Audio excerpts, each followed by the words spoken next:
need to get started. Dr. Rekha, I'm trying to spot you. So I'm here. Perfect. Welcome, Dr. Rekha. So, Hi, Ashwini. I'm so happy to be here. And when I just joined, I thought it's a very serious conversation which is going on. So I was like wondering what I'm supposed to do here. no, I'm not a serious person at all. don't worry. Neither are we, not at all. I think we have like just 15 more slots left, but since it's already 4:30, I think we need to get started. So I'll just wait for about a minute because Sandra, I think you're trying to join very desperately. Whoever knows Sandra, please tell her I'm continuously admitting her. She's not getting admitted. So I really don't know. I'm so sorry. I'll not be able to help. However, let's get started. Good evening, everyone. Namaste from Roots Organics. This is Ashwini Harish. I am so excited to see you all on a weekend evening. You're taking out time on a weekend evening to attend our webinar. That's really something commendable. And just people who don't know us, we are an online store based in UAE. We supply organic and sustainable products. We do home deliveries only. And this year, I've been blessed to open a very small farm shop in Desert Organic Farm, Al Khavni. So feel free to visit the farm, look at our products, and pluck your own veggies with the farmer. That's a brilliant thing. So that's a short introduction about us. And we will be sharing all the details a little later on. At the same time, it doesn't end there for us. We don't really just believe in supplying organic and sustainable products, but to spread the knowledge about the products, about the lifestyle. We believe in these little things which we need to pay attention to in our life, which will make a huge difference for our overall well-being. And for that purpose, we invite health experts in various fields to come and host webinar for us. And I think Dr. Manjari, I've already had quite a few webinars. Thank you so much, Dr. Manjari. And Dr. Rekha has now joined in. We recently had an Insta Live with her. Both of them are brilliant. I mean, brilliant is an understatement, perhaps. They are so knowledgeable. Dr. Manjari, homeopathy practitioner. She's based in UAE, Emirates European Center, so you can always meet her over there. While Dr. Rekha is an online consultant, she's a fourth generation Ayurvedic doctor. I mean, that speaks a lot. So yes, I mean, both of them are immensely knowledgeable, and I'm so happy. Thank you so much, Dr. Manjari, Dr. Rekha, for agreeing to come on a webinar with us and really talking with us and sharing your knowledge. And today we are talking about digestion and you, the very basis of our being. I mean, I think if everything is okay in digestion is when we are going to be like, okay. Otherwise, I mean, I don't think I need to really talk about how it feels when the digestion is not really taken care of. So here we are to address that very basic question. So, like I said, we are going to just start off the discussion with Dr. Manjari and Dr. Rekha.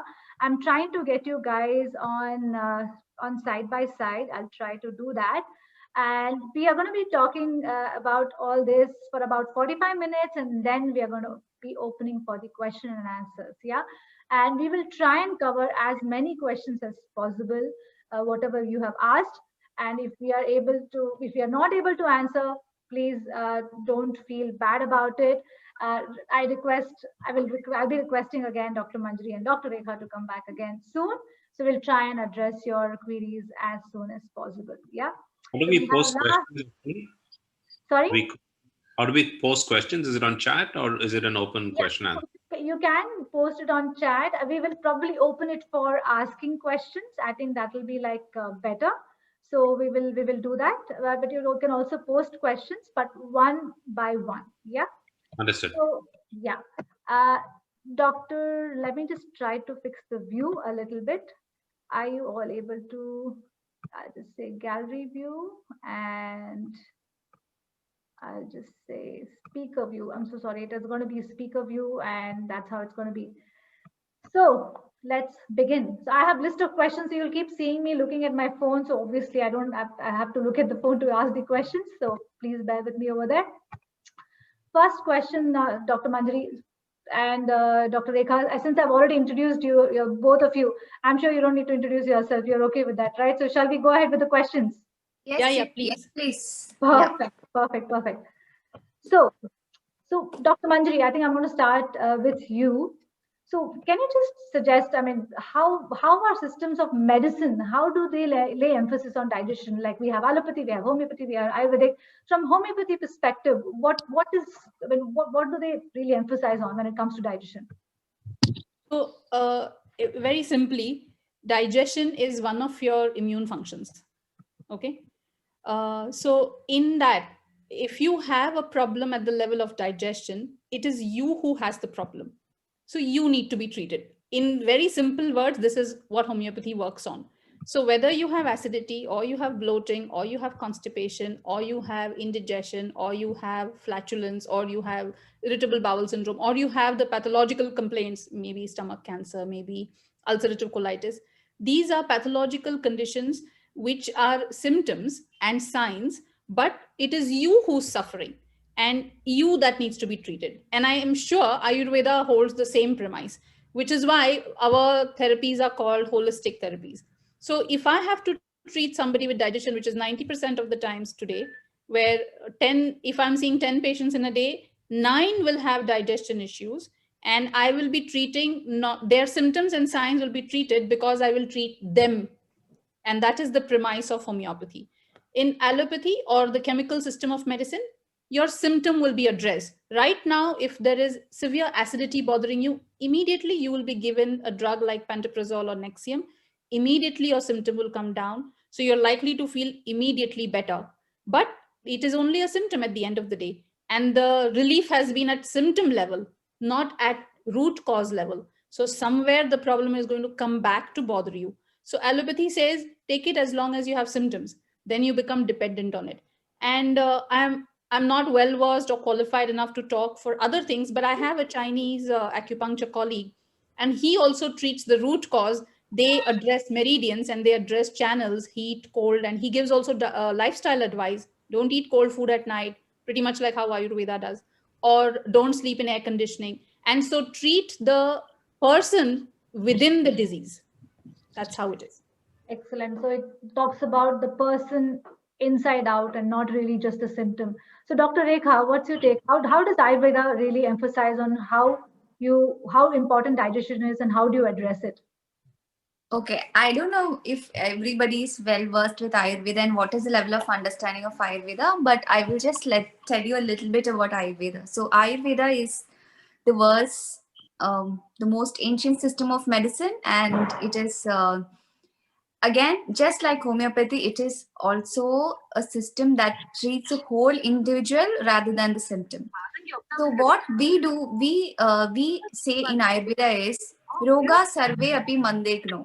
Okay, that is the Sanskrit shloka that we say about the digestion. That means every disease is because of a low digestive fire. If you have a good digestive fire,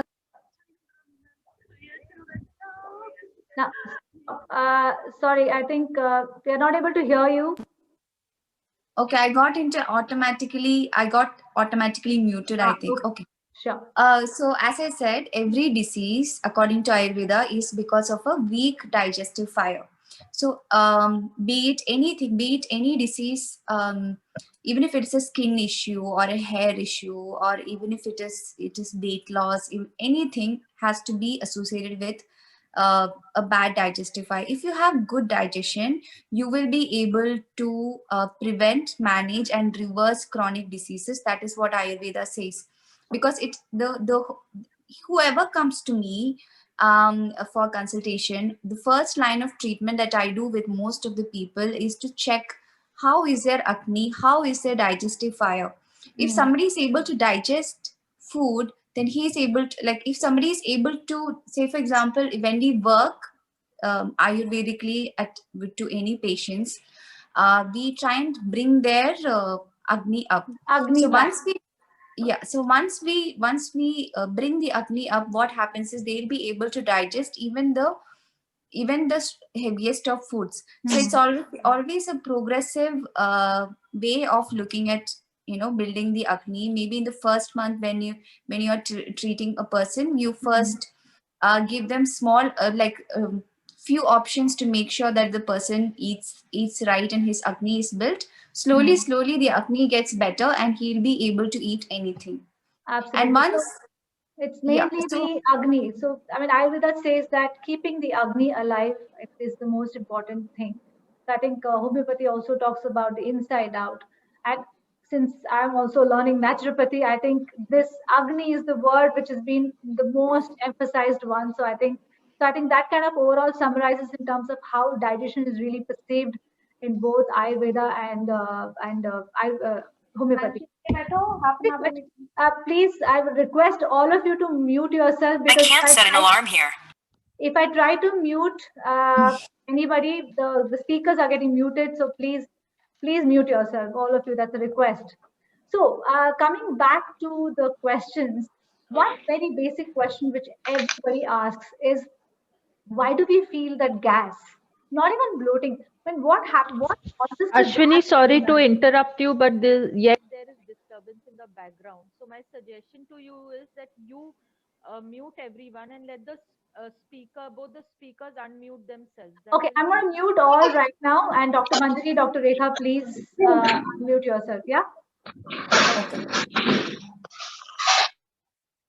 Fine. So I hope now it is very clear. And Dr. Manjari, Dr. Rekha, request you to unmute yourself every time you speak up. So I think that's the only way. I'll keep muting people if I hear any background noise. So one very basic question: what is gas?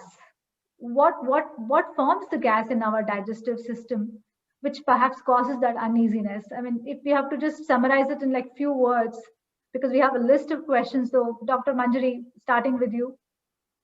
So we have to understand, to know where gas comes from, we have to understand physiology of the digestive tract. To just put it in a very quick way, digestive system is a long tract which starts from your mouth until the end, that is the anus. And throughout this, it is in this small trunk, a whole lot of organs and a whole lot of functions are compressed. Okay.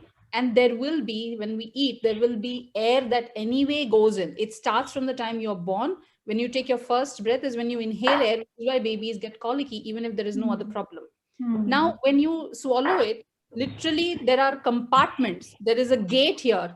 From that gate, food and water go in. Then there is a gate at the end of the stomach, which allows food to enter the small intestine. In the small intestine, after a whole lot of churning and absorption that takes place, there is another small gate that allows food to travel to the large intestine.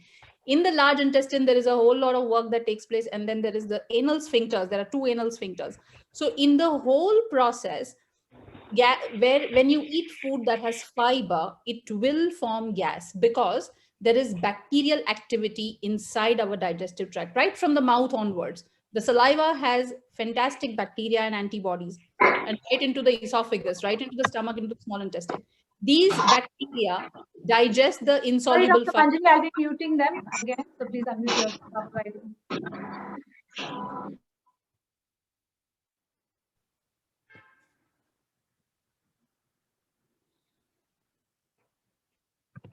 Yeah, I have removed the option of unmuting themselves, so please go ahead. Yeah. So when these bacteria are active, they will produce gas. So in a certain amount, gas is important for us. It helps release a lot of other gases that are produced in metabolism.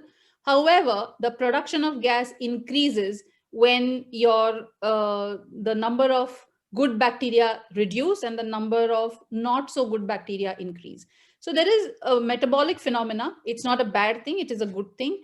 But at the same time, any excess will lead to an imbalance, and that imbalance causes you your symptom.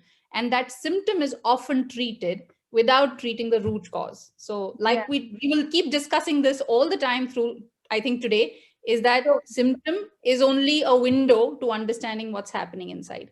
So there's no specific food as such which we can really pinpoint and say that this causes really a gas. However, the gas is part of the digestive system. So you can't some foods produce more, some foods produce less. Cruciferous vegetables, dals will produce more.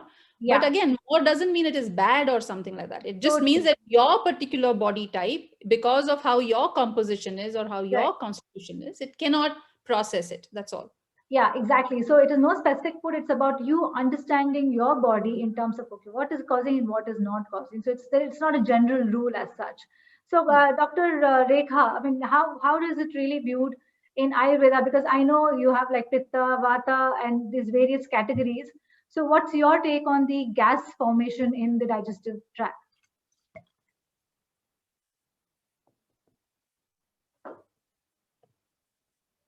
You have to unmute yourself, Dr. Rekha. Dr. Rekha, I requested please unmute yourself because I had to mute everyone again.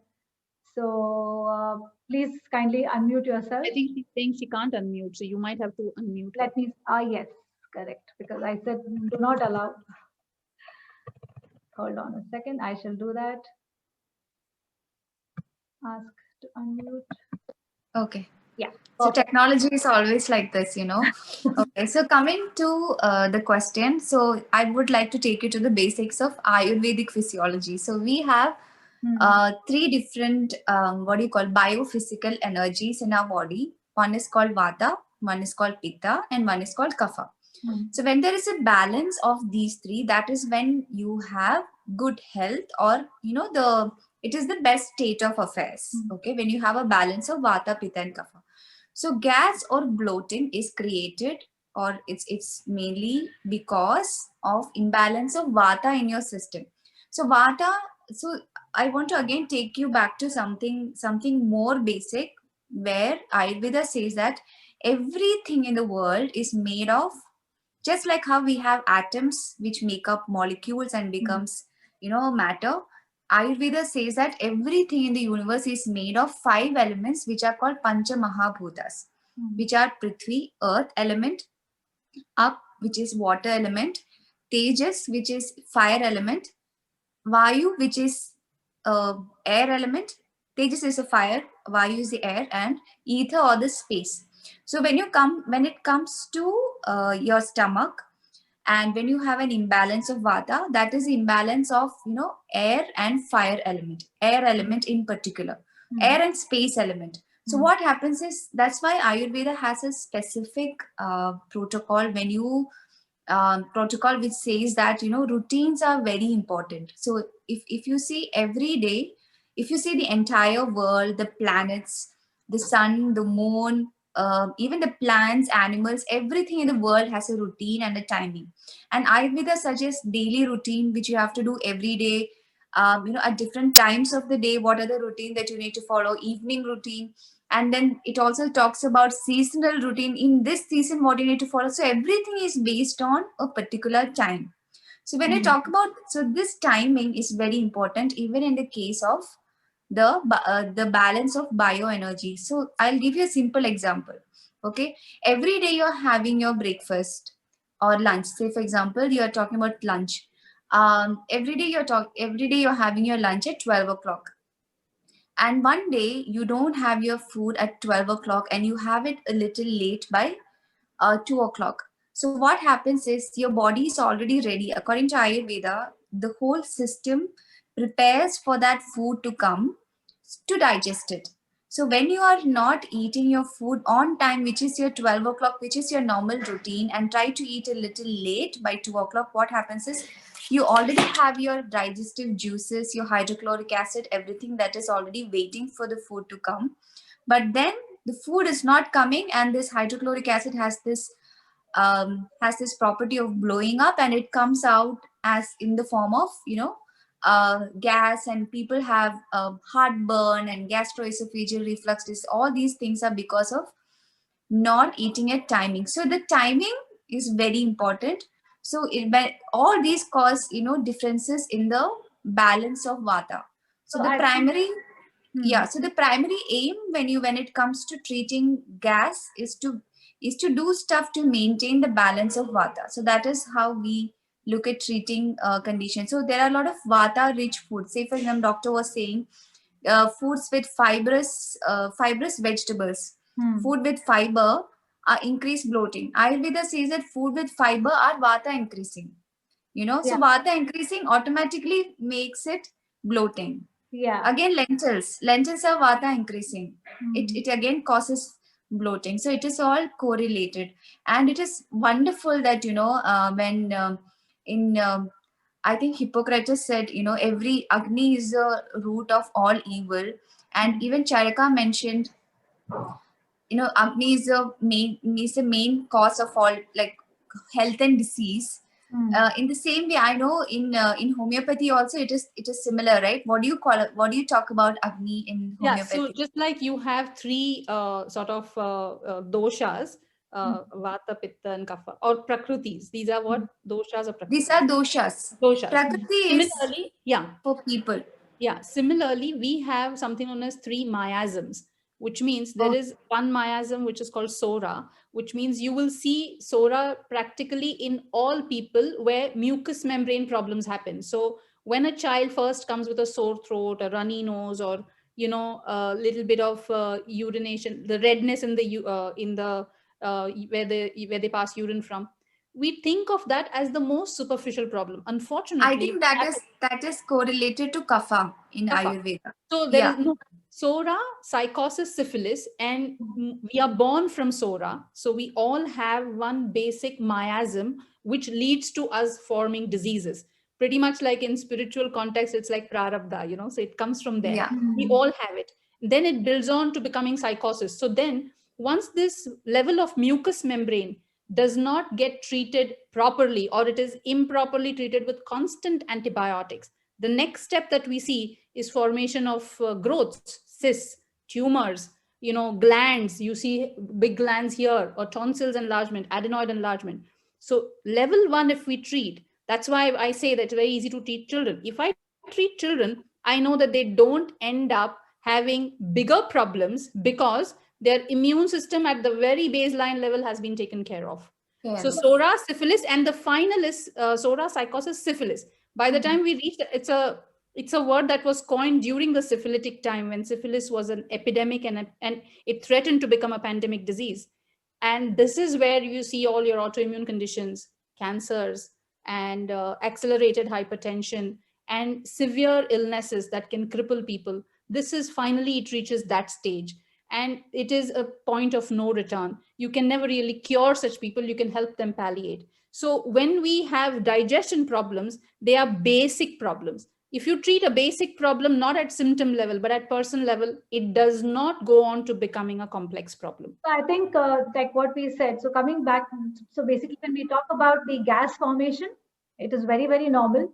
There are no, although there are specific foods which do cause this gas formation. However, this is not something which you need to really be so concerned about. So Ayurveda is recommending, what I understand from this discussion between you and her, is that Ayurveda recommends eating on time is the primary requirement. And in homeopathy also, you also have those 3 types of conditions which you kind of look at. But routine and depending on the body type is what you need to understand yourself and try to address the gas formation issue and not really treat it like there's a problem. So I think that's kind of, I hope I kind of summarize. So for the audience, I'll summarize it for you. Yeah. We are assumed, we are believed. Ayurveda is so old. Ayurveda means the way of life. Okay. Yes. I'm speaking on behalf of Dr. Rekha. We are assumed, it is assumed that we should have a routine. So by the time homeopathy was discovered 300 years ago, 275 years ago, we did not think that people would have terrible routines. So you started on a foundation of a good routine. If you broke the routine, it's not homeopathy's or allopathy's problem. It is your problem. So yeah, so I think that's beautiful summary. So guys, before even you talk about gas formation, look at your routine. Simple. Just try and look at your routine. And I think that should be able to help. So coming to the next question, is it a myth that keeping long gaps in food creates gas? Is it a myth? Or is it like really causes? So keeping long gap between the food that we consume. So I think Dr. Rekha has already summarized that keeping the routine is very, very important. So does that answer this question as well? Keeping long gap between the meals, will that create gas? So I think it does, right? Of course. As I said, you have to eat it. I just have a little small thing to say. We are built for adaptation. As human beings, we are built for adaptation. So whilst essentially 90% of the time, if we keep the routine, we can prevent gas and bloating. Yet 10% of the times our body has got enough adaptation to be able to deal with long durations of fasting, which is why we have fasting days. so that the liver can function efficiently using whatever stored reserves it has. Okay. Where has the problem come? I will tell you. The problem has come when people have started medicating themselves. This is where everything is a problem. Eating too much is a problem, and staying too hungry is also a problem. So valid. Absolutely. Yeah. I think the medication point is the most important thing which people do not tend to pay attention to. Anything happens, you tend to pop a pill, and then we tend to complain, "Ki, this is happening to me, that is happening to me. I'm eating this is causing." Whereas it is not the food which is causing it, but it's the pill which is causing the problem and not the food. So I think that's a very Yeah, so I would like to add something here Hmm. that so whenever I work with people, I first fix their acne. And before fixing their acne, I don't really give them intermittent fasting. I'm a biggest propounder of intermittent fasting, and I really know the benefits it has on the liver and how it helps with detoxification, how everything I'm aware of, and I really vouch for it. However, I always so if you are looking at an Ayurvedic perspective, we always try to fix the acne first. Once the acne is fixed, once everything is perfect for this person, that is when we start putting them to these Yeah, if long required, durations of like a fast like a cleanse fasting. fast, basically. Yeah. Exactly. So it is just like, in we have a saying, like, you put the manure on the top of the leaf, tender leaves, it will not affect the plant, but you have to put it at the root. So just like that, fasting is also it's kind of, it's a chikitsa, which is it's a kind of a treatment. According to Ayurveda, it's called Lankhana Chikitsa, and it is given as a first line of treatment even in diseases like fever or cough or upper respiratory diseases and a lot of diseases. However, acne is the first thing that we will try to fix, and then only we will give Lankhana Chikitsa to people. And it works both ways. Sometimes when you have fever, Lankhana Chikitsa is also said to be as the first treatment. So whenever you have fever or upper respiratory tract diseases, the first thing that we tell them is to just eat a light food, like a very soupy khichdi or something like that, and a very bland food without adding any ghee or oil or any fat, with just a pinch of salt to it. So this is how we ask them to have, and we ask them to go for like a proper fasting during the time when they have fever. We don't overload them because again their acne is compromised. So it works both ways. But primarily we work with improving the acne first, and then we will look at putting them to fasting treatments. Excellent. So I think, yeah, it all comes back to the same thing, that Agni and the hunger that really matters. So let's move on to the next question. So some days we feel constipated, and some days we don't.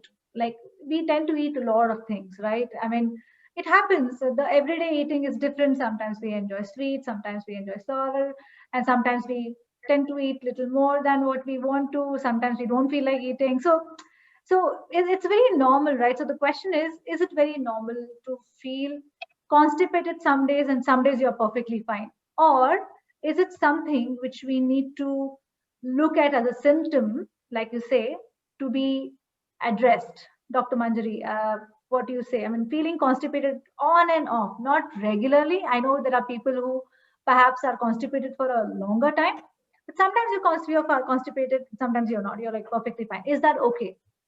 Okay, so first of all, definition of constipation, it is a long, big definition, from skipping bowel movements to straining. However, in my understanding, I find that straining at stool and not being able to pass freely is a bigger problem today, we see today.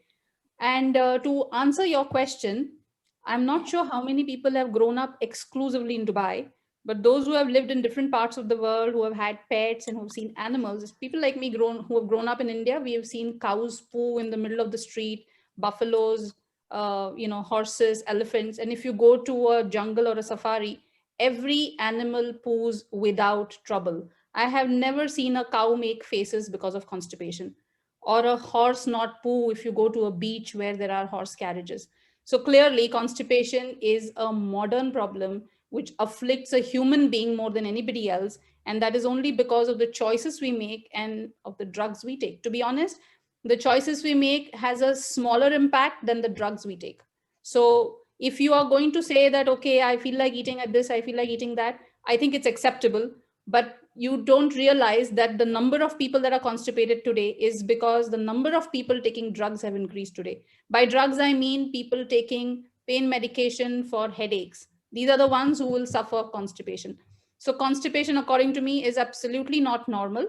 You can have a day where you go one day in the morning and you may have another day you go in the afternoon, perhaps a change of routine or something. Essentially, you must go with a natural urge every single day and have no problems passing. Okay. Yeah. Fair enough. So I think that kind of explains. So Dr. Rekha, I hope you're here. Dr. Rekha? She had left in between by mistake. Okay, ask to unmute. Yes. Yes.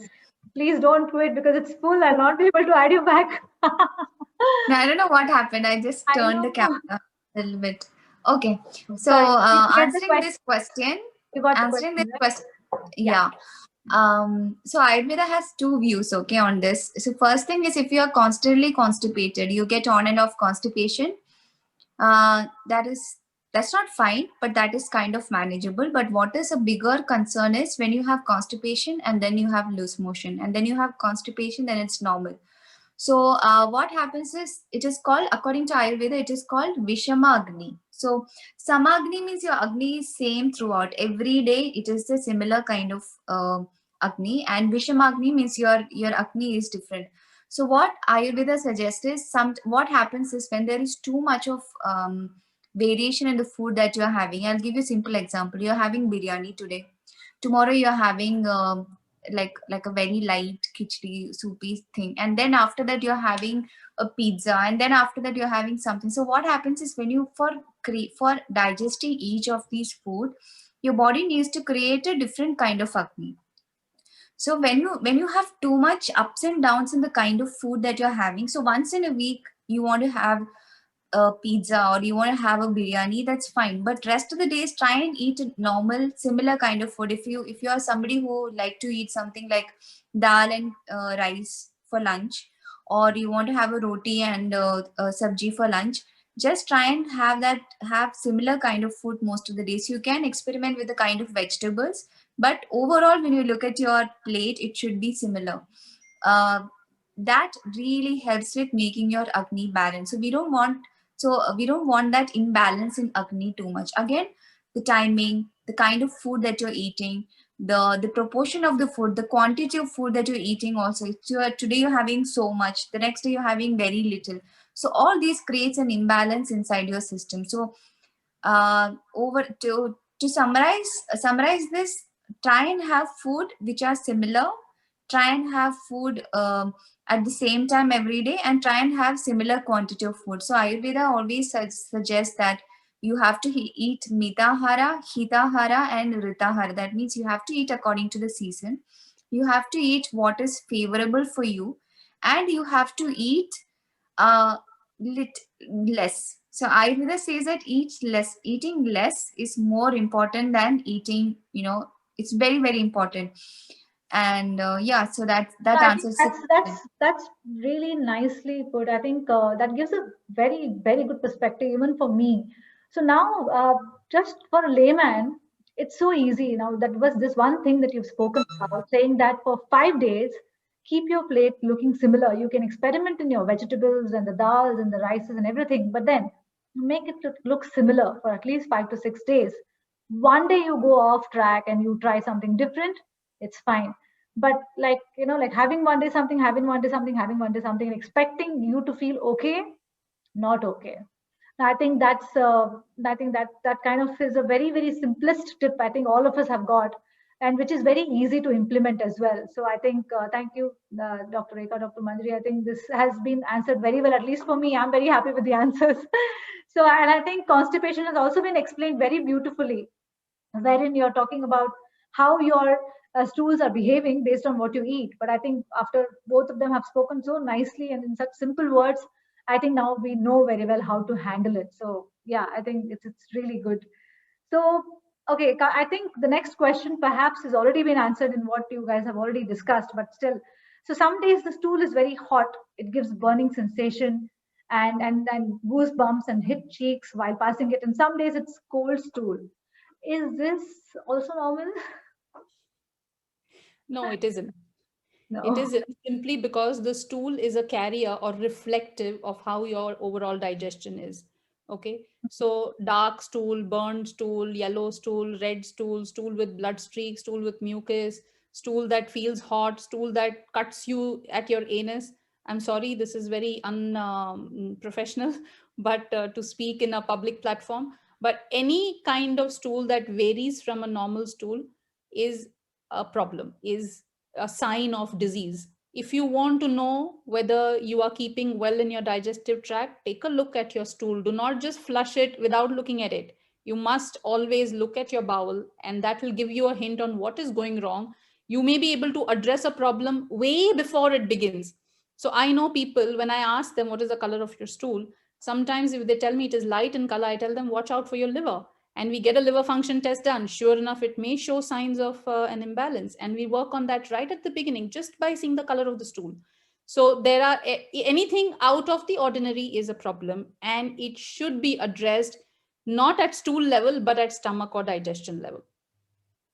Okay, I think it's fine. I'm just hope.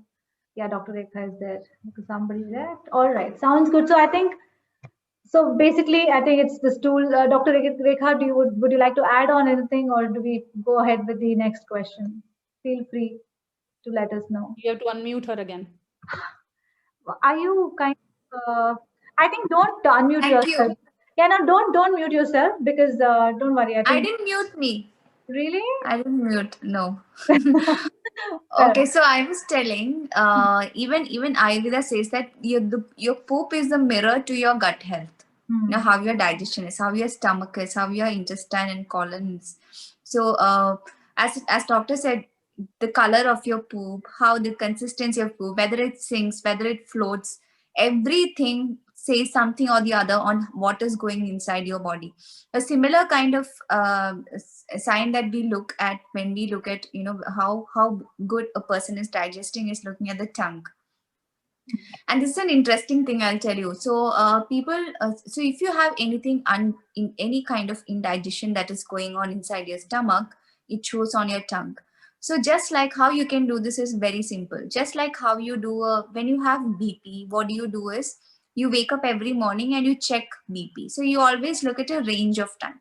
So the same way you can wake up in the morning and or whenever before you brush teeth, just take a picture of your tongue first thing in the morning and do this for another say 10 to 14 days, and you will see that whenever you have indigestion, whenever your stomach is not good, you will see a white coating on the tongue, and this shows that you have ama inside your body or undigested toxic waste accumulation inside your body, which again may lead to chronic diseases and other diseases in future. So you should never let ama happen whenever. So this tongue examination is a very important thing to understand how your stomach is functioning, how your acne is functioning. What if I just clean it and move on with the day? No, it will not come off like that. It is a white coating that shows you have indigestion inside your body. You should see it first thing in the morning. Right. So even if you clean your tongue, before that, check it to see whether Yeah. it's okay. I think that's a very On the previous question that you asked, I had one small anecdote to share. I had a patient who came for eczema. Well, I see a lot of eczema cases, but this one was one of the first that I remember saying that even after I tie my child's diaper, put it in a plastic bag and then put it in the trash bin, yet the whole room stinks. For me, that was my giveaway symptom to prescribe a remedy, after which the eczema vanished. So the smell also, the smell of your poop. I remember once using the washroom which my patient used. I had given her a remedy. I went and I said, oh God, this one requires a different remedy. And then I called her back, I changed the prescription and her migraine went away. So literally sometimes we don't pay attention. People don't pay attention to what their problems are. And then these are the giveaways. And these things are so important, as much as it is embarrassing sometimes to discuss, but never be embarrassed. Whoever here You must ask your parents, your old parents, and you must definitely make it a point to see your children's eliminations. They, like I see tongue of every single patient, because I know it is giving me an indication of what is happening within. These are non-verbal signs and symptoms, and they are very, very essential. They form the whole picture. Yeah, Brilliant. so this is what doctor I was also mentioning. Now you mentioned about the poop and the relation to eczema and poop in relation to migraine. So Ayurveda says a similar thing that, every disease that you can think of, including cancer, everything that you can think of today is based in your Agni, your digestive fire. If your digestive fire is good, so that's why even for people with arthritis, people with migraine, people who want to lose weight, people who have chronic conditions, diabetes, all these people, for me, the first line of treatment is fixing the Agni or fixing the digestion. The first month when they work with me, so I always work with them on long-term basis. The first month they work with me, I always take them through a Agni correction phase where I tell them the herbs that are good for them, the kind of food that they should have, the Ayurvedic way of building their Agni. So this happens for every single disease that comes to me. Yeah, so I think the stool is the mirror, and you need to pay attention and you need to fix it. So simple. Sure. And even for children, we have to pay attention. So I think that's the summary. So coming to trying to clear up this build-up which has happened with us. So does walking or drinking warm water, people do say, if you're feeling uneasy, go drink hot water a little bit, then you'll feel better. Or if you're feeling uneasy, just go for a walk, you'll feel better. So just doing these things will help. I mean, does it really help? For constipation? No, this kind of stool issues or even constipation issues and things like that. So yeah, does it really help? Dr. Manjari, you can start, or Dr. Rekha. Dr. Manjari, please go ahead. If it is a one-day thing, then a warm water, a glass of warm water, or eating a light diet on a one day will help. If it is a chronic problem, if you have had a problem that has lasted you longer than 6 weeks, then none of this will help you long term. You have to get to the root of your problem and then only solve it. So although homeopathy does not categorically use the word gut health, but literally every remedy, we have over 3,000 remedies in homeopathy. Every remedy has a stomach symptom, which means in each remedy, you have to look at how the digestion is. I base my practice on gut health because perhaps I've found a greater understanding of it, and I enjoy the subject as well as the connection it has with the human body. So if any problem has been there longer than 6 weeks, seek help. Whether you want to choose Ayurveda or you want to choose homeopathy. In the 6-week period, if you have tried chemical medicine, let's say you have acidity and you've taken an antacid, you felt better for 10 days. And after that, the problem seems to be there.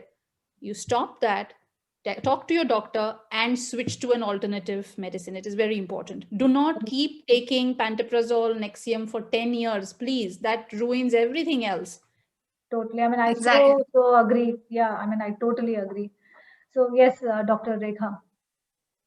Yes, I totally agree to that, doctor. Actually, even it gets worse. When people come with fresh problems of digestion, and when people come with problems with chemical treatment, it gets harder for Ayurvedic doctors to really work on it, because you have to remove all of the chemical, the Intake. chemical problem, and then work on this. So Yeah, yes, totally. So for any digestive issues, as a primary line of treatment, I think it is high time that we look into homeopathy or Ayurveda rather than ruining your gut with the help of these antacids and stuff.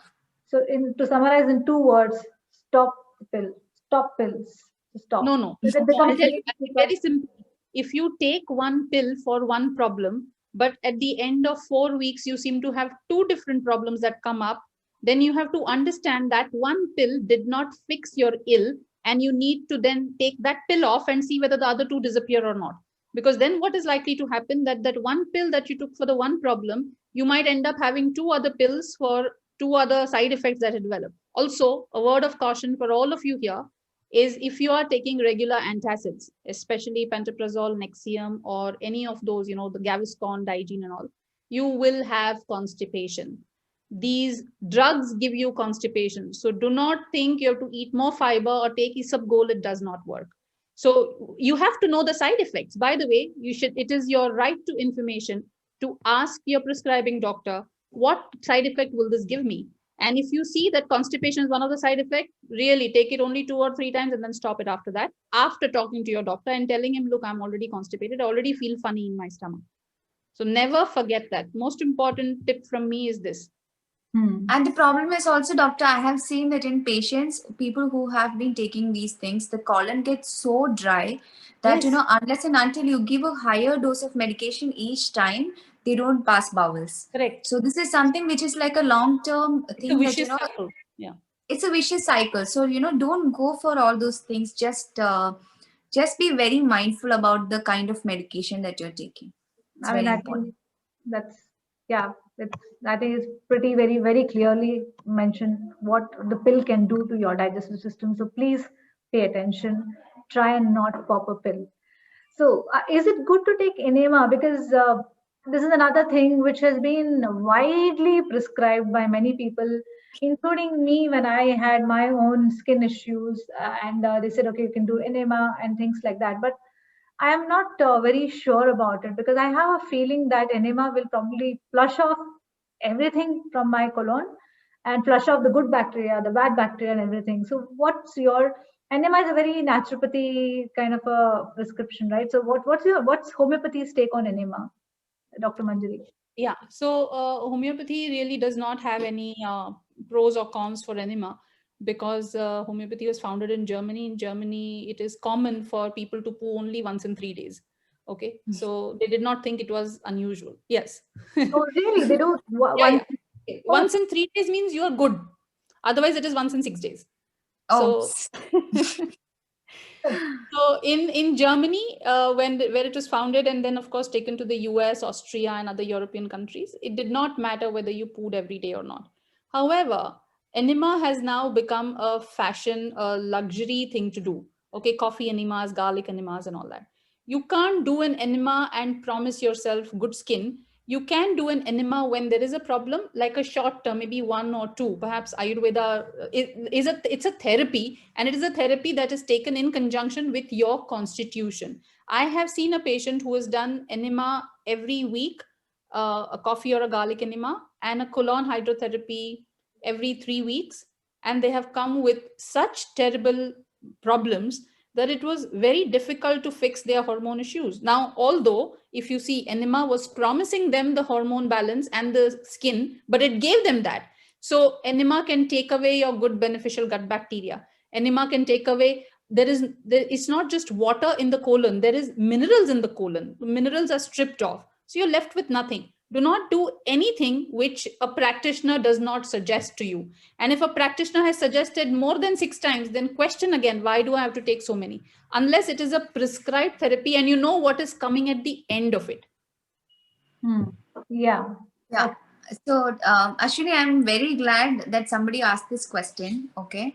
And I really want to answer this question. So, Ayurveda has a treatment called Vasti, which is enema, which is considered to be one of the Panchakarma treatments or a detoxification and purification treatments. It can be done by people who are healthy, who want to better their health and preserve their health. And it can be done by people who have diseases.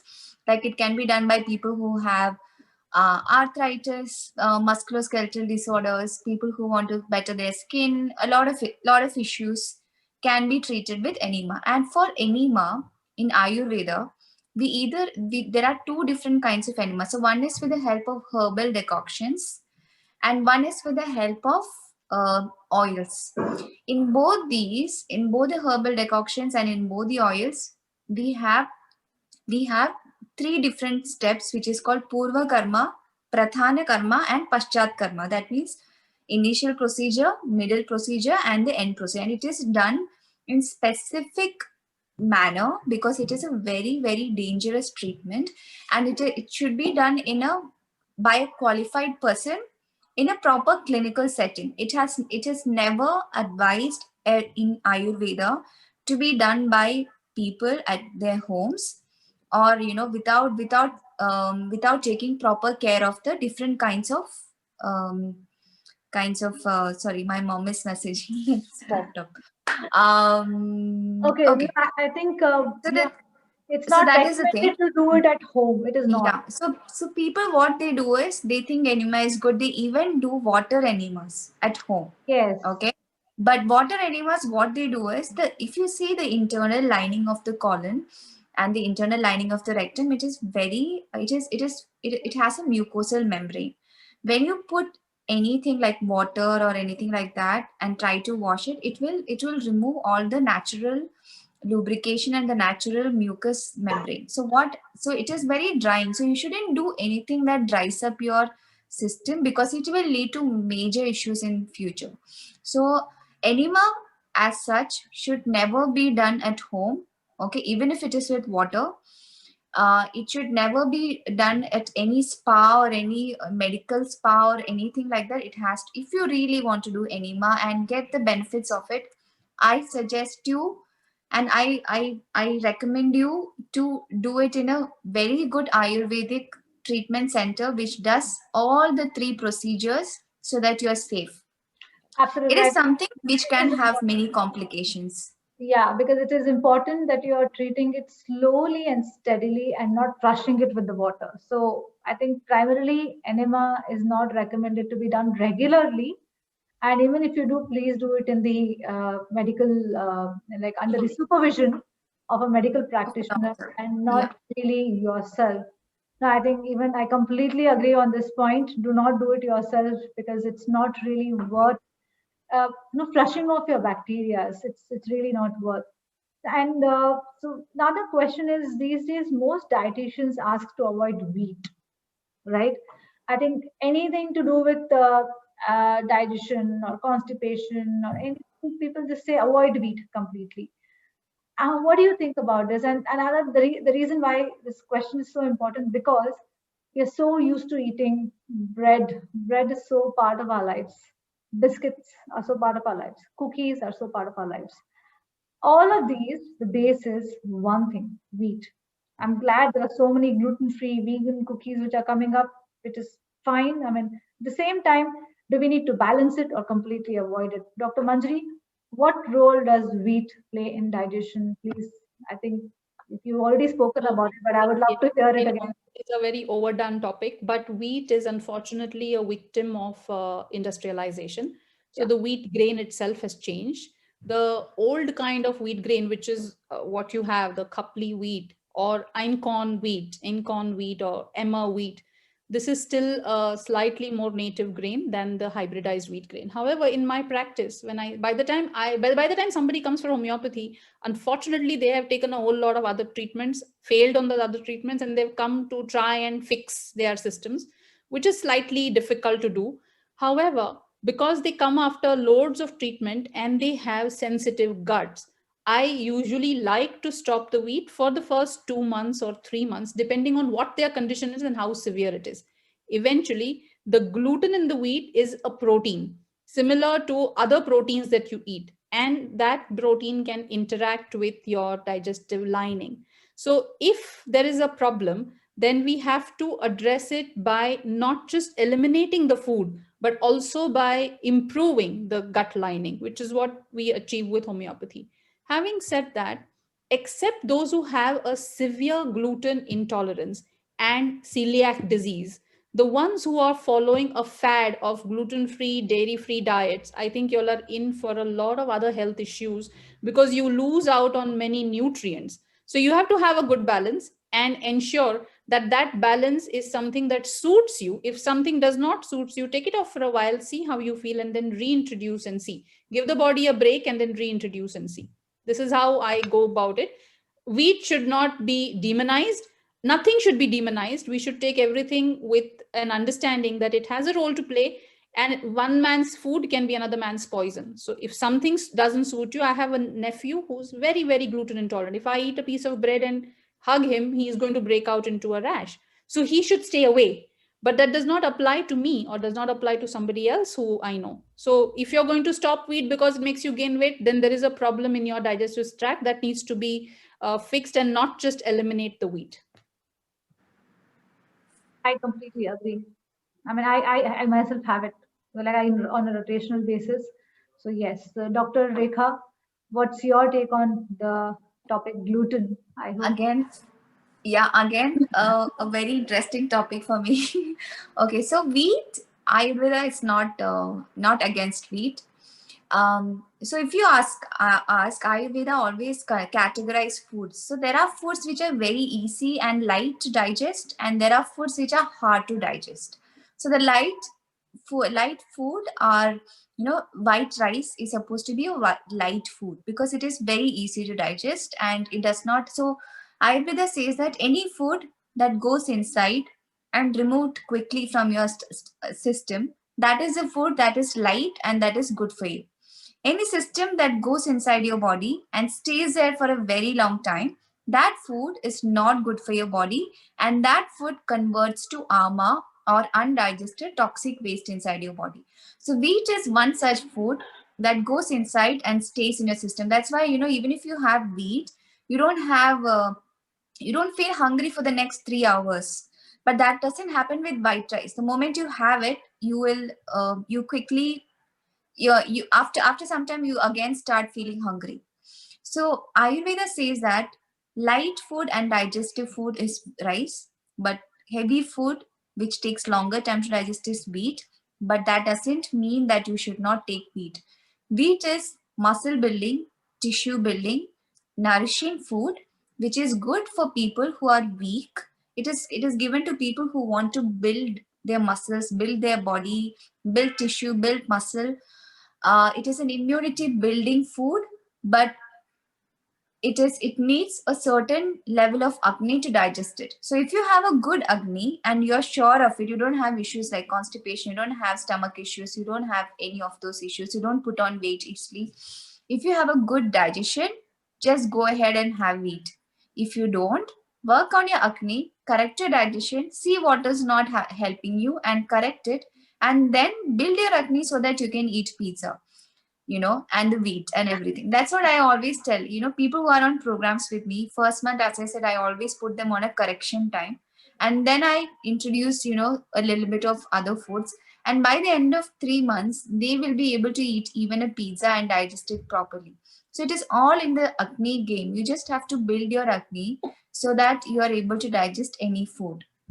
You shouldn't restrict. Even today, if you see, there are so many different kinds of food available, a lot of nutrition, a lot of things are available. You shouldn't restrict, and I cannot give you a diet plan to follow. Okay, follow this for the rest of your life. That is a very narrow way of looking at things, and I never do that. I want to leave people out there, and I want people to try everything out there and still not get affected by it because they have a very strong base or a very strong agni. No, that's work. The beauty. I mean, that's the beauty of both homeopathy and Ayurveda. I so love it for this whole principle of I want to set you free. I don't want you to come back. The very basis of this practice, the homeopathy and Ayurveda. I mean, Dr. Manjari also. I mean, I think she has mentioned this so many times. I want to let you go. I want to build you so strong that I want to let you go. And I think I'm so happy to hear the same thing from you as well. And that's exactly what is lacking perhaps in the other practices which we need to pay attention to. And while we are talking about gluten, like Dr. Manjari said, it is a victim of industrialization. Yes, it may be a food which is hard to digest, but then if you have a kid who's like really running around, like so active, of course they can digest it. But if you're somebody who is having like a very light routine and not really very active, of course it perhaps is going to be burdening you with your digestive system, may be burdened with that. It's not to do with the grain, the gluten. The grain has been modified genetically by the industrialization. That is another thing which you need to pay attention to. That's exactly why you have to rely on organic wheat and another wheat, which is the Emmer wheat, which Dr. Manjari highlighted on. That's very important that you need to pay attention to that. At the same time, whether you'll be able to digest it or not is something dependent on your physical activities. So it's a combination of various factors. So don't just kind of write off the wheat completely out of your lives, but pay attention to what you're choosing, what kind of grain are you choosing, and the level of your activity. So I think that perhaps will address your digestion issue and not the grain itself. So thank you so much for that, both Dr. Manjari and On Dr. that note, I would like to add a very small tip that gluten, the complex protein within the wheat, it can take up to 24 hours sometimes to digest. So try not to have it at night. Try and have it. I had a Khapli wheat pizza, homemade pizza today, but we had it at lunch. Traditionally, a pizza would be a dinner meal on a Thursday evening. But try and have it at lunch or even at breakfast so that you give enough time for it to digest, and dinner meals have to be light and easy. Thank you so much. Yeah, I would like to add another point here. The same thing, if you ask me, in Ayurveda, we say the best time to eat the heaviest meal is the lunch, because that is the time when the sun is shining really bright out there. And when the sun is shining bright, if you can see, I'll tell you how the whole system works. In the morning, when you see outside, it is cold and moist, and plants are just waking up. All the animals are waking up. Sun is just shining little. At that time, even inside our stomach, our digestive fire is you're flaming it. It is just beginning to start. By the lunch time, the sun is shining really bright. Even at this time, that all the plants, all the animals, they are having their main meal during this time, because this is the time when you have, digestive fire is also very bright and burning very well. So you can have your largest meal. If you want to have pizza, have it at your lunchtime. And but look at the evening time. When it is in the evening, even the sun is going away, all the plants and animals, everything, they won't eat late in the day. And if you see, it is still cold and dry. So what happens is, your digestive fire is also very light and very little at that time. So you will not be able to digest anything much if you eat it during the dinner. So, very warm, light, soupy things. That is why, you have to have such light food in dinner. And as Dr. Manjari said, during lunch is the best time to have that pizza that you mentioned. Yes, let's shift the pizza back to lunchtime and not dinner time. I know everybody wants to have pizza and movie night. Let's do this. And I'm like, and after that, what happens? So let's shift the pizza to the afternoon. Perhaps a Friday afternoon will be a better idea to enjoy your movie and your pizza, and not really a night. Yeah. So I want to ask I've been called a millet lady of UAE, but also Mr. Dr. Khader, he's my mentor for millet. So please, I would like to ask here, what's your suggestion about millets? Because personally, my husband had a severe constipation issue, and he has benefited tremendously after shifting to a millet-based diet, and he swears by it. I myself, I am somebody who says, no, you need to balance. You need to have everything. You need to have rice. You need to have millet. You need to have wheat. I fight with him, and he just brushes me off completely. He says, no, millet is what is going to work for me, and this has helped me, and I'm going to stick to it. So Dr. Manjari, I would like to start with you. Please shed some light on millets when it comes to digestion, and what's your take on that? Millets are our most ancient seeds. So I swear by millets myself, because I've grown up eating ragi, especially ragi, jawar, and bajra. The other millets, of course, I was introduced to it when my babies were born. So I personally think millets are non-inflammatory in nature, but they are very rich in fiber. So if you have a slightly weak digestion, you may find it a bit hard to digest the millets. But if it is soaked well, cooked well, fermented perhaps, it is one of the best alternatives to wheat you can have. And you have to include it on a rotation basis. I personally believe in that. Your husband was speaking of his constitution. His body type could not digest perhaps wheat or rice that well, perhaps because of how his gut has become. And he has benefited tremendously. In fact, now after having eaten millets for this long, if he tries to eat a chapati or rice, I'm sure he digests it much better. He does. I mean, yeah, once in a while he's able to handle it very. And plus, there's no constipation. No. So it's about recognizing the fact that millets are ancient and they are beneficial, and we must all have them in different forms. In fact, there are communities in India, especially the Western Ghats, where they only consume millet. That is either bajra or jawar. Wheat is a delicacy. Rice is also something that is made when you are sick. So they have excellent vitamin B12 levels. They have excellent hemoglobin levels. They have very good overall bone density because they have survived on millets and vegetables. So honestly, we cannot disregard them and we should not bash them. We have to include it in the blanket of good foods. That reminds me, the other day when I was telling my husband that, oh no, I need to check my vitamin B12. I think I'm feeling a little weak. So very sarcastically, he says, because I believe in balancing out everything, right? So sarcastically, he looks at me and he says, I have enough vitamin B12. I don't need to worry about it. So yeah, please go check yourself. And I'm like, fine. So yes, I mean, you rightly said vitamin B12 is definitely addressed with millets, especially like you said, we ferment it and we eat it. Millet kanji is a permanent thing in my house. It's there all the time. Millet kanji is a great fermented food, which is a great source of vitamin B12. And I think you have summarized it so well. So, Dr. Rekha, I know Ayurveda perhaps doesn't strongly believe in millets, but what's your take on that? Yeah, so Ayurveda, it is little controversial, and what Ayurveda says that millets are called kudhanya according to Ayurveda. That means inferior grains. Ayurveda does not say that you shouldn't have millets. You can have. So what I recommend is once in a week you can have millets.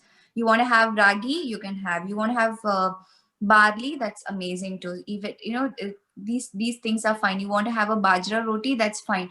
But once in a week, not for everyday consumption. So what Ayurveda says that, as much as, the rich people, at that time when Ayurveda was written, all those people ate rice and wheat and everything. While the people who were poor, who could not afford rice and wheat, which are supposed to be the most nutritious foods, who could not afford this, they had, millets, and that's why it is called to, it is mentioned as kudhanya or inferior grain. And But the yeah, fact let's not remains talk that, more about it. yeah, but And the fact remains that those people who used to eat it were stronger and active and would the do poor anything. poor people were doing the harvesting of the wheat and the rice that the rich people ate.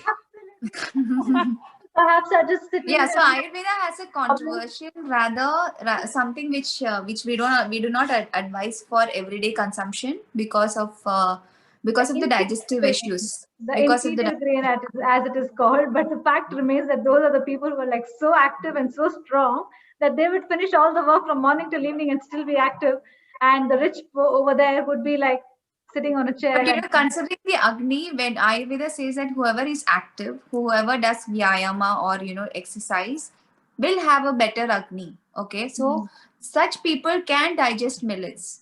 Okay, Totally. but people who are like us, who are not able to go out, who are not able to exercise properly, like how these people would do, I would say have millets, but always have it in moderation. Not maybe if not every day, have Rotation and once or twice. moderation. Yeah, rotation and moderation is applicable. Like it's a universal thing. I feel it's not just food.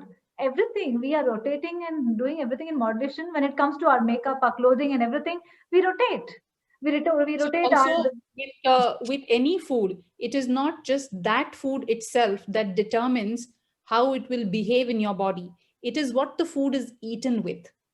So if I Yes. look at the Sahyadri mountain ranges, the Western Ghats, people paired their bajra roti with an equally nutrient-rich vegetable or a dal, and had it with a lot of ghee. That combination, eaten at lunchtime, did wonders for their body. And the dinner meal was always a very thin, soupy, gruel-like khichdi. So, it just worked beautifully for them. And I think if we use the process of fermentation, even if it is once a week, I think it does well for most people. Absolutely. And I want to add something here that Doctor, you were mentioning about, sorry, what you were mentioning? The millets Sorry. and the Western Ghats spoke about. No, in Western Ghats, sorry. In the Sahyadri mountain ranges in the Western Ghats, where wheat does not grow, rice does not grow, but millets grow without any maintenance, and that is why they consume it. So it is also native. What is native to you, you must eat. People in the southern regions of India, ragi is native for them and they have to eat it. If they don't eat it and if they stick to eating wheat that comes from Punjab, they will suffer. Correct. And according to Ayurveda, for every diet we prescribe, we always look at few things like Prakriti, like people are divided into Vata, Pitta, Kapha, their Prakriti, their Vaya, their age, their Agni, and a lot of other things, like 10 different things. So what you said is absolutely right. So based on the region that you are based, something which is good for somebody who is living in the mountain region may not be something Correct. which is good for somebody who is in the coastal region. The same thing applies to a cold country and a hot country. Yeah, I totally agree with you. So I think somebody's asking, what's the verdict? Is it wheat or rice or millet? It's everything. So please have everything in rotation. Please have everything in moderation. See how you feel. See what you're feeling. And then you can pass a verdict for yourself, because your body is going to help you do that. I don't think As Dr. long Manjari. as you have good Agni. Yes, I don't think Dr. Manjari or Dr. Rekha needs to kind of give you a word. But I think It's your also body for, will give a verdict. yeah, for someone like me, it's very important that I ask them, did you always have a problem? So then I find that they say, no, after I had my bout of food poisoning, I cannot digest wheat anymore. Or after I fell sick with typhoid, I can't digest wheat anymore. Then you look back at what was the event that led to that shift in the body, which does not allow you to digest a grain that you previously ate, and then treat them from there. So it was not something you were born with, and it is not something that it is demonized from the beginning. It is something that has happened because something has changed inside of you, and that outside agent should not be blamed for what inside has had a problem with. Excellent. I think this was a very, very interesting and intense discussion. I think I'm sure many of you have got your answers. So it's 5:41. We'll take a few more questions and we will we'll open it for question and answers. So in terms of the hormones, because we have a cycle, right? Like we kind of go through a cycle of being a baby to a toddler to a kid to a preteen to teen to become adults, and then we reach the middle age, and then we become like old. So what role will digestion play with the hormonal changes or the body changes that our lifespan is going through? So will the change in the hormonal levels or the entire composition of our body, which is perhaps going from growth to staying stable to degeneration phase that it goes through, does all of this have an impact? Does the digestion kind of have an impact on these changes which is happening? I mean, how do we handle that? Because yes, digestion is very key, but at the same time, I think we also have this kind of phases that we go through where our hormones change, our it kind of we grow, we degenerate. How do we handle that? So, what do we eat food for? We are eating food to absorb nutrients from the food. The nutrient becomes the building block of your hormones. So, you eat a certain food and it leads to formation of hormones, and that is what will determine how your health will be. So, in young children, we give them a fully nourishing diet so that they end up forming the kind of hormones we wish for them to form, and then that hormone creates the the growth of the child or the bone development and all of that. Now if you are a middle-aged woman and if you suddenly see that you have a hormonal problem, trust me, majority of the times the hormonal imbalance comes because there is not enough Sorry. Dr. Rekha, not enough nutrient available to form the raw material, and therefore the hormone is insufficient. Fatty acids, for example, those who go on yo-yo diets, they seem to lack fatty acids. When you lack fatty acids, the ability of the body to process or make estrogen, progesterone is impaired, and then you have all your hormonal issues. And we try and address the hormonal issues with oral contraceptive pills or taking Dufastone. Short while, one cycle, it's okay. How does that work for every cycle? It does not. You have to still go back to the digestion. You have to go back to how your absorption is. You have to go back to how your assimilation is, and then address that problem that has come to you as a main symptom. So yes, so basically it is linked back to how you're eating, how it is being addressed, and I think quality of the hormone depends on ability of absorption. If your ability to absorption is poor, your quality of your hormone will be poor. If quality of your hormone is poor, it will give rise to symptoms. You will treat the symptoms without ever going back to see how to improve the absorption. Right. So yeah, it kind of comes back to the digestion. So Dr. Rekha, what's your take on how our lifespan that we go through in terms of being a baby to a toddler, to, I hope you're unmuted, yes, to a toddler, and how do we handle hormonal changes, the body changes, and the digestion? Okay, so I will tell you how Ayurveda sees this. Okay, and it's very interesting. So when you are in your childhood, okay, at that time, what is the most common disease that you get? Mostly, you get upper respiratory tract diseases. You get cough, and most children get these diseases. So it is that time of it is the kapha time of their life. So initially, when we grow up, it is during the childhood, your kapha is more, and once you from the childhood till you become like 60 years of age, what is the most common thing that you normally get?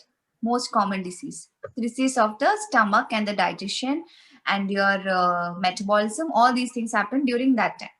And once you are crossing the stage from 60 years to your old age, what is the most common thing that most old people complain of? What is that? Joint pains and vata and all that. Yes, yes, yes. So it is the time of vata. Okay, that is the time when people get joint pain, muscle pain. They all complain about that. So each of our, even our whole life cycle is divided into vata stage, pitta stage, and kapha stage. It is during the pitta stage or the stage when you are in your 30s, 40s.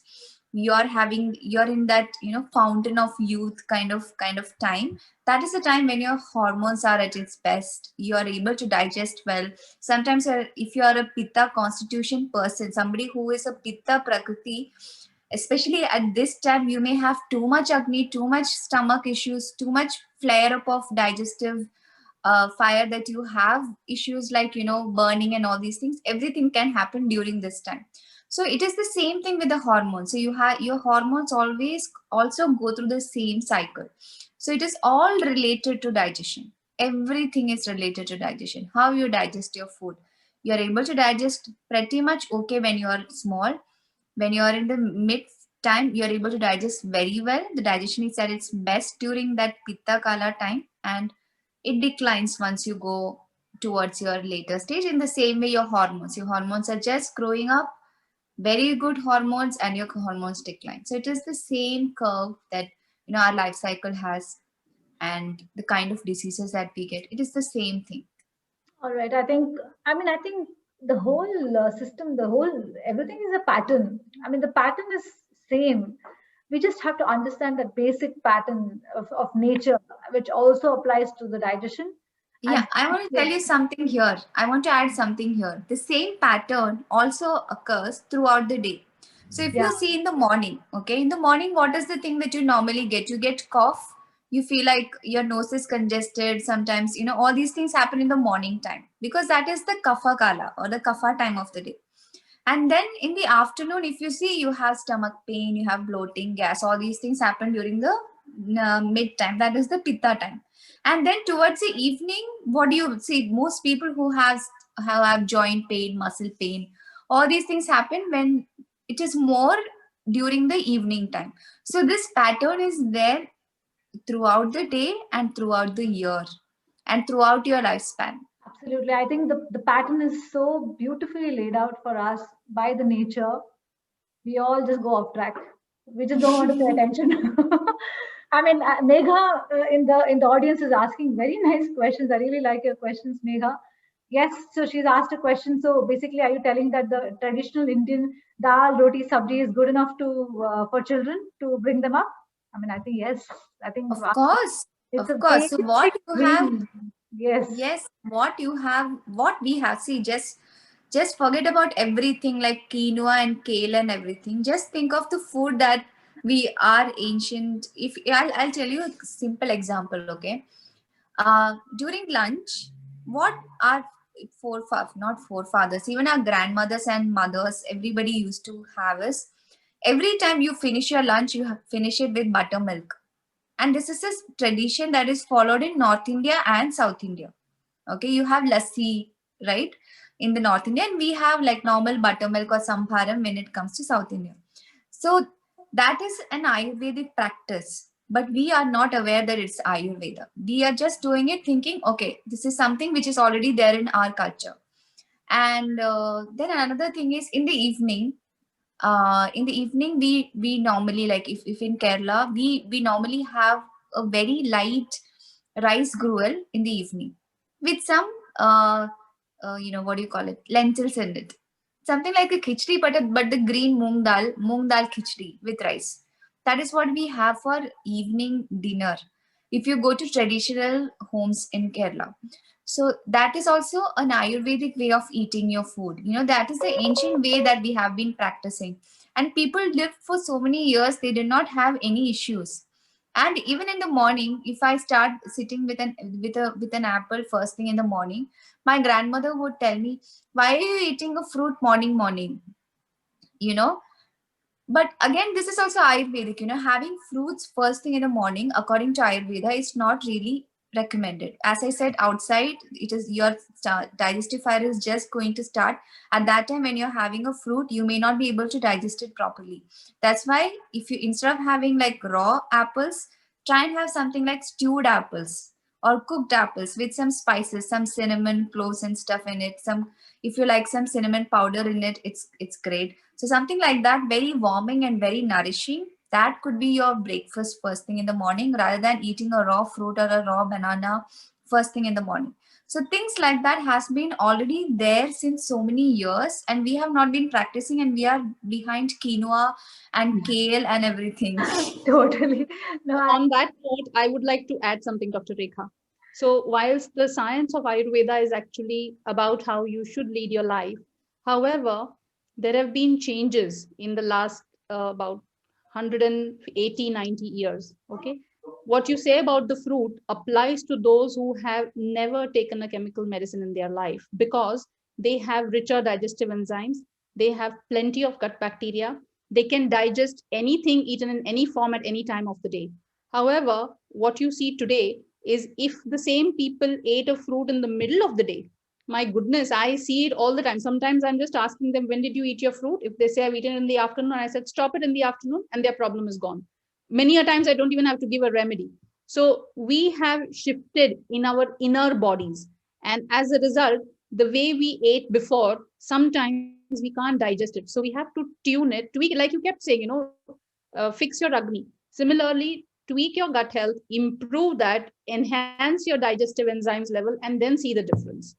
Yeah, but Ayurveda has a different way, different understanding of this, because cooking or stewing is a process according to Ayurveda, or a samskara. So when you do samskara to any food, that becomes light and that becomes digestive. That's why, sprouts as such, raw sprouts, I've heard so much about it, but raw sprouts, when you have it just like that, Ayurveda says that it is heavy for digestion. But at the same time, when you cook these sprouts and make it a salad out of it, like a cooked salad, and that is the cooking is a kind of processing or samskara that you do to it, it becomes light and digestive. The same thing with fruit also. When you cook it or you steam it, say for example, apples, berries, peaches, pears, or if you want to steam a long banana, and if you're steaming it, you are adding one level of processing, which is which makes the food lighter. So converting a food from heavy to light is very important. Another simple example is lentils. So when we cook lentils, say if you want to have chana, okay. So there are different kinds of processing that you can do to chana to make sure that it is digested well. And you can make a heavy food like chana to a light and digestive food once you do this processing. The first processing is dry roasting it, okay? Or you can soak it. Soaking it in water for a long time is a processing. And then dry roasting chana is the second processing. And after you dry roast, cooking it very well, that is the third processing. And the fourth processing is adding good amount of spices to it. That will process the chana further, and cooking it in ghee. So 5 processes you have already done to something very heavy. And once you cook and you eat it, it becomes digestive and it becomes light. So this is the concept that is Ayurveda, that is Ayurvedic. And it's not that it is something that which was there and we need to tweak it. It is even relevant today for any food to make it digestive and I light, think, you just yeah. have to process. Absolutely. I mean, I think Dr. Manjari, I mean, I completely understand where you're coming from. See, because Dr. Manjari has always recommended eating a ripe banana, and trust me, Dr. Vega, it really helps. I have practiced it, and it really, really helps. So even that is cooked. Ripe banana is almost like cooked food. Like it's already almost ripe, and it's really nice to give you that kickstart.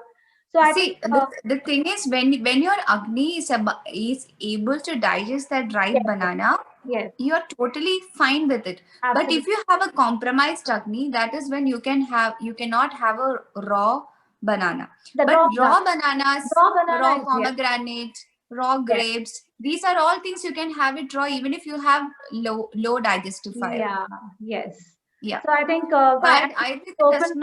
Ayurveda does not say that you have to have raw or you have to have cooked. Okay, you cannot have this raw, you cannot have this cooked. It is all depending upon the Agni. If you have an Agni, go ahead and have it raw, no problem. But somebody who has a compromised Agni, who has digestive issues, then this is a way how we treat these people. Perfect. So I think thank you so much, Dr. Manjari and Dr. Rekha. We've had a very, very interesting discussion, but I think we are reaching very close to 6 o'clock and we have to start taking some questions. We Yeah. will take maximum around 5 to 6 questions because we'll be closing at 6:15 maximum because I don't want to keep the experts waiting for long. They've taken out their precious time to address us. So yeah, I think thank you so much. We had a very beautiful panel discussion. I'm just going to go through the questions quickly here. So, Dr. Manjari, we saw some fermented cabbage pickle on Insta page. Is it recommended even for people like with gastritis and frequent burpings? Is it okay? Can they have it? I don't know. I don't think they can. I just made it out of curiosity. I liked it, and perhaps I have decent digestion, so I can. Maybe what you can try and do is make it and ferment it for many days and take a little, see how you feel after you eat it. Make sure there's lots of olive oil in it, and then try it. I mean, there is no food is good or bad. It is how you are digesting it. Perfect. Okay. How does homeopathy address gut dis? Sorry, I can't even read it. Dysbiosis. Yeah, gut dysbiosis. I saw this question in the beginning. Restore Yeah, gut health. dysbiosis. Yeah, so homeopathy remedies work on improving the mucus lining of the alimentary tract. So we assume that the mucus lining is not efficient, which is causing you your symptoms. By improving your mucus lining with a combination of eating right and proper specific tailored homeopathic remedies, there's no one size fits all. Each one will receive a specific remedy for their constitution. That seems to improve the lining of the alimentary tract, and that allows them to have better digestion and therefore addresses the gut dysbiosis.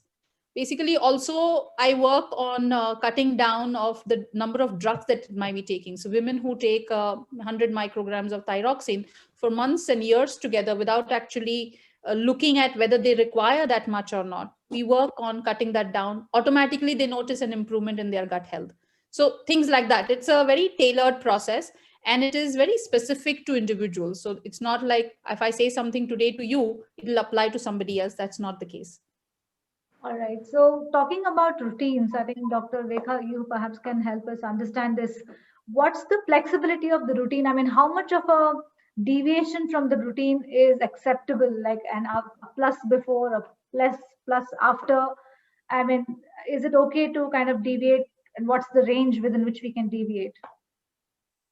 So I had a similar question which was asked me on my Instagram live, and I had mentioned this like I keep on talking about routine on my Instagram. So basically, the thing is, I really love this concept of routine. Okay, if you don't have if you okay if you're somebody who want to bring a little bit of self discipline into your life, you can start with a little bit of routine. It's just a matter of a little self discipline. Okay, you don't have to do all. So Ayurveda mentions a lot of practices like morning dinacharya, that is waking up early in the morning by 5:30, like 1.5 hours before sunrise. That's what Ayurveda says, which is impossible for most of the people living in Dubai. So let's talk about waking up by 5:36. Okay, I wake up at 5 o'clock by default since many years. I don't know why. Even if I sleep late, by my body's alarm make me wake up at 5. So 5 o'clock, 5:30, 6 o'clock, if you have to wake up, then you have to wash ice with cold water. That helps. Ice has to be kept cold always. You have to do tongue tinkling. You have to like tongue scraping, sorry.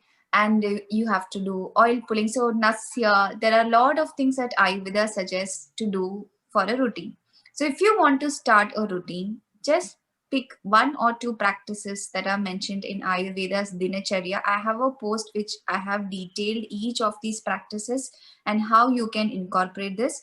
Just start with one practice or two practice and then continue it for some time and then you incorporate more practices. It is just a starting point, okay? It's basically A the little bit same, of yeah. deviation here and there is fine. You know what happens? This routine will bring a discipline to your life. You know, Yeah. today I was listening to a video by a captain because where he was telling, I think it's a captain. I just saw him like that. He was mentioning if you want to be successful, the first thing that you need to do is to make your bed. Yeah, absolutely. Okay. So it is as simple as that. So if you want to start a good routine, you just try and wake up at the same time every day. Let that be your starting point.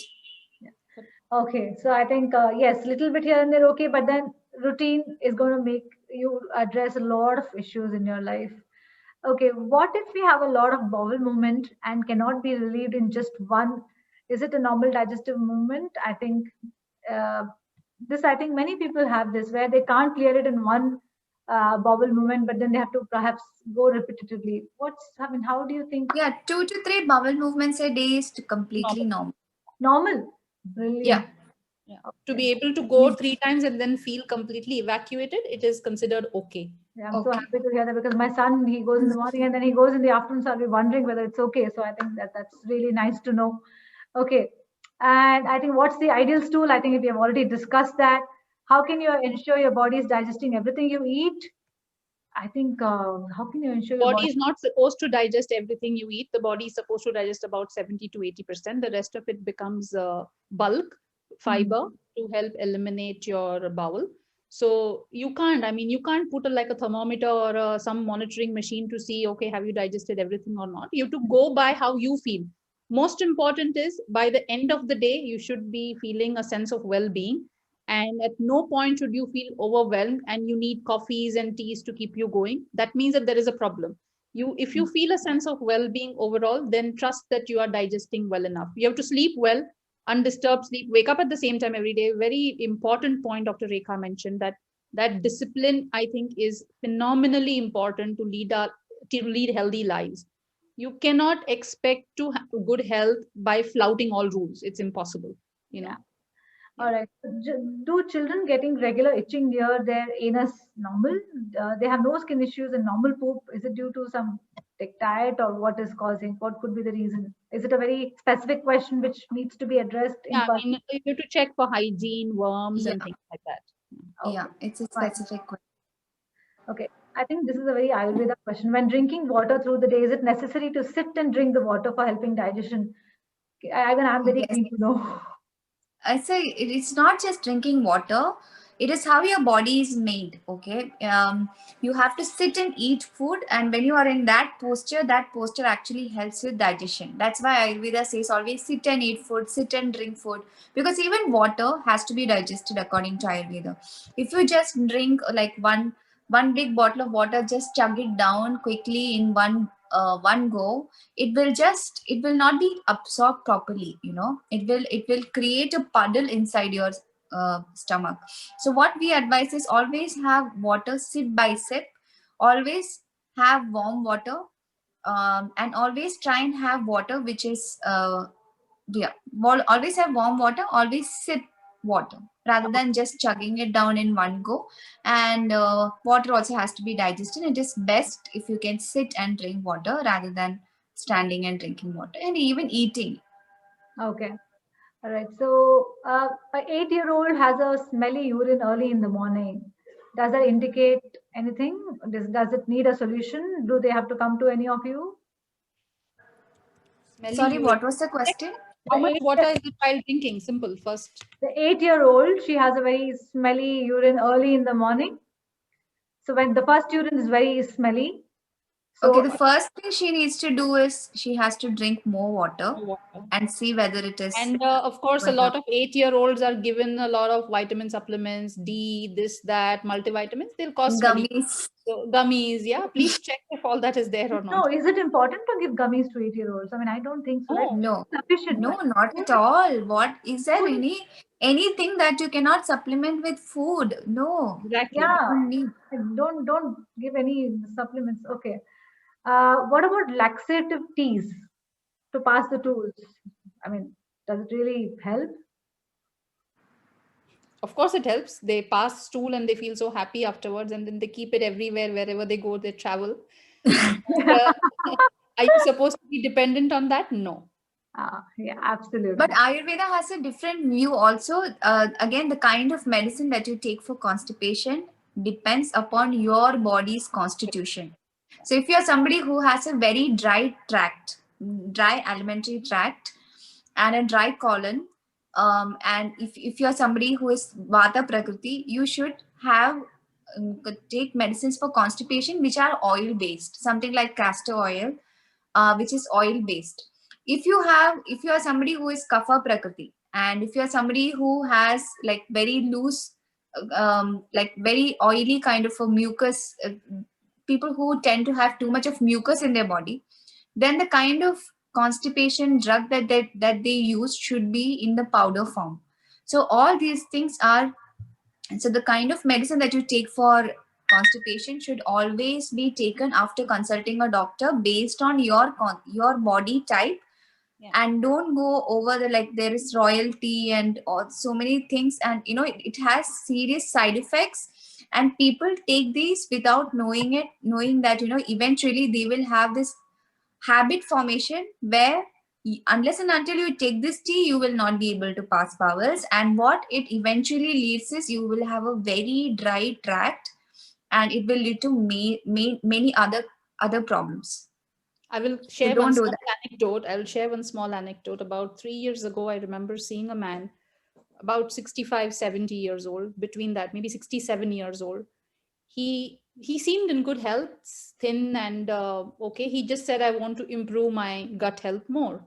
So as we got to talking, and I asked him, what do you do on a daily basis? And he said, for 25 years now, I've been taking 1 tablespoonful of psyllium husk every day.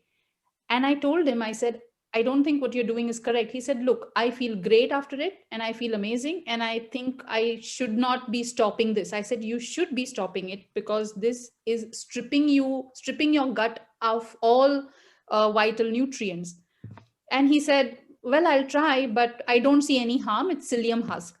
Anyway, 6 months later, I get a call from the same gentleman. 6 months, I didn't hear from him. And I was very sure that he did not like my advice.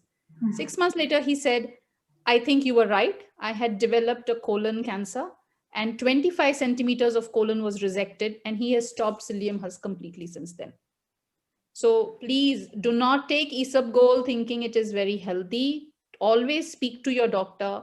Always do not take anything beyond a certain period of time because it will lead to a side effect. I think this is Exactly. such a wake up statement for many people, because I personally myself know a couple of people who just take psyllium husk like that's the only remedy for all your stomach problems and nothing else.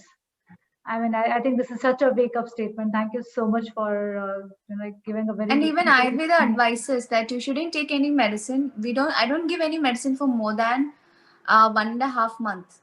No medicines given more than that, because the more one thing, any medicine which you take for a very long period of time, it becomes something like a food for you. Yeah. And it will lose its specific action that this medicine is intended to do in your body. So we always rotate and alternate the medicines that we give. Another thing is, yeah, so this is the basic reason why you should, the same thing happens to any kind of home remedies that you're taking. Anything that you're taking for a long time will lose its specific effect that it creates, and it will some of these things, what happens is it creates a habit in your body. So a lot of these things are habit forming, like psyllium husk is a 100% habit forming thing. You shouldn't do such things. You should always look at, of course, psyllium husk, you may think that, okay, it is natural, but be mindful about these things, you know, anything. Yeah. You don't need any external support to have a physiological movement Right. as normal as a bowel movement. Yeah. Okay. It should happen by itself. And you should always be think of how to remove the addiction or dependency on this and to move away from all these things and have a normal life without all these things. Yeah. So for that, you know, Ayurveda can help you, homeopathy can help you, all these natural systems can help you. Yeah. So I think Chaitali and NM, it's a very specific question that you've asked. So we will definitely be posting how you can get in touch with Dr. Manjari and Dr. Rekha.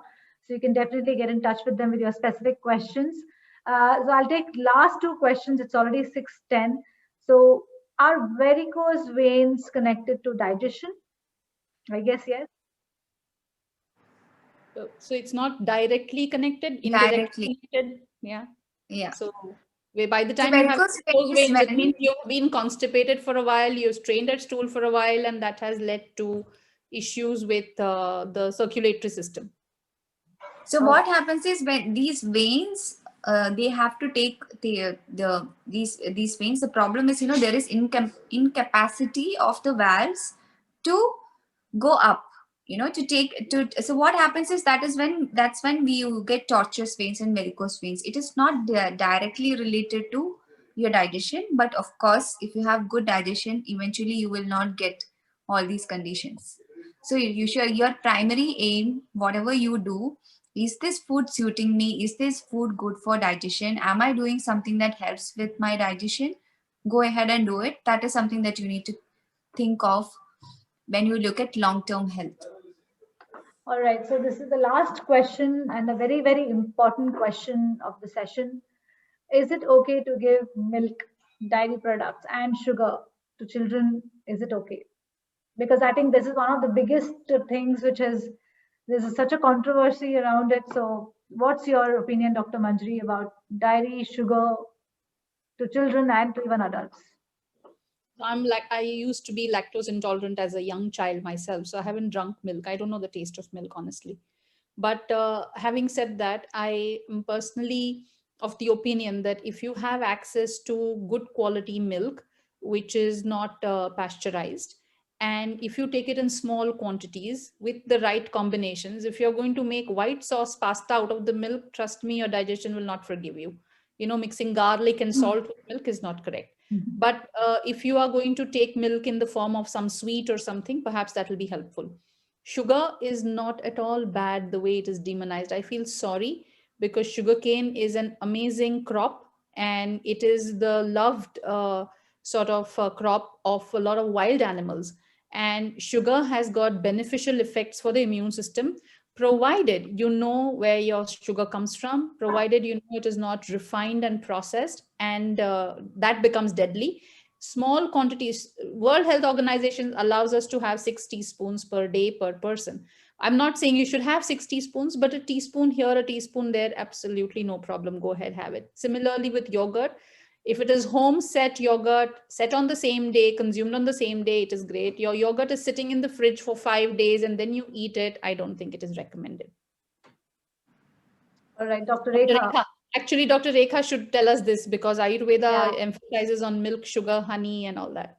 Yes. Yeah, Ayurveda has so much to talk about milk because that was the time when milk was very good, and the cows have not been to be very honest, milk powder is a raw material which is required for making a lot of food products. There is a huge demand of milk powder in the world, but there is very little. We have very few cows making milk. So how did they compensate this? How did they compensate this demand and supply? By changing the cows. If you see how many liters of milk can a cow make today, if you see, the cows are also so much fortified, so much. The cows themselves have changed so much over the years. If you get the most, just do this for yourself. Go to a nice place where you get normal cow's milk. directly from the cow. Keep it and have it. Okay, you can have it raw or cooked or whatever you want. Just feel yourself in 30 minutes what is going to happen. You will see. If you don't see, please come back to me. Please DM me on my Instagram. I will reply. If you most probably what you're going to feel is, you just sit there after having that milk, you will feel that your stomach is little bit bloating. Your stomach is getting bigger and bigger. And this is not natural, Today we don't have access to good milk. Even if it is coming from the cows, even cows. See, the thing with cows is the cows' udders. To get more milk, we use the modern techniques for milking the cows. So what happens is these steel rods that they put for milking the cows, they get infected. Okay, and for that, a lot of these pus and everything will come to the milk. To avoid this, they give antibiotics to the cows, and we drink this milk, and that's why a lot of young girls, 8 years old, 9 years old, they're getting periods at a very early stage because of drinking this milk. So to be very honest, and to be even if Ayurveda talks too much about milk, in my patients, I don't really ask them to have too much of milk. If it is something that they can avoid, I would always be with them. If they want to have, I don't stop them, because milk is something which I have seen that it has this bloating tendency. Even doctor, if you want to try, you just try this once. Get a very good cow and get this milk. But I agree. I myself don't ask my patients to have milk, even if they have access to A2, because their gut has changed. They already come to me with a poor gut, with dysbiosis, with a poor profile of gut bacteria. Even the best food could cause a problem. So first we work on fixing all of that. Then say, okay, now you are free to have, but observe how you feel. If there is a problem, don't have it. Yes. And the amount of lactose and casein is extremely high in milk and paneer. Paneer is also a little bit difficult to digest when you compare the other dairy products, but ghee is very good. But ghee, the problem is people think that ghee helps with digestion, and they have ghee first thing in the morning thinking that is good for them, which Ayurveda does not recommend it, Ghee also has to be digested by the body. It has to be taken during the lunchtime only if you want to have ghee. Along with any food, you can cook in ghee, but never raw ghee just like that. Yeah. Oh my God, I love my ghee rice. I have to give it up. I don't want to give up my ghee rice. I'll have very little. Don't eat raw, she said. She said don't eat raw. And when I recommend don't eat raw, this ghee first in the morning is something I also don't recommend. Right, Firstly, ghee becomes cooked food and it requires a high digestibility. So it has to be eaten post your morning routine only. All right. Yeah. So many questions, so many follow-ups. Dr. Manjari, Dr. Rekha, you have to come back. You have to come back. What an amazing session. I thoroughly enjoyed, and I'm sure we are already getting messages that everybody has really enjoyed. Thank you so much. A heartfelt thank you for a wonderful, wonderful session. So informative, so to the point. I'm sure a lot of questions of many, many people have already got answered. So we need to have a comeback session. So please, I know you both are super busy and it's really, really hard to get you both, but I'm sure many people are asking. So we have to come back for another session soon. Thank you so much once again. All of you have a wonderful weekend. I'm sure you all enjoyed. Sorry, we cannot answer any more questions. And we will be putting up contact details of Dr. Manjari as well as Dr. Rekha in the group. So feel free to get in touch with them. Thank you once again, Dr. Manjari, Dr. Rekha. Thank you so much. Thank you. Thank you, Ashwini. Have a lovely weekend. Very honored, and thank you, Dr. Rekha. It was amazing to be with you. Even for me, I learned so much from you, doctor. Thank you so much. All right. Ashwini, if we have to do a comeback session, all of these people who attended have to do routine and observe them only then. Totally. The same people who have attended the session, you have to come back and give us a takeaway from the session and let us know how you feel. That leaves me. Yeah, it will be great to know the feedback if they can write some words and tell us how they felt, they Will want do. to hear more and all those things. Will do. I'm going to be sending out a feedback form in the group. We're going to get more inputs in terms of how they enjoyed and how it's really helping them.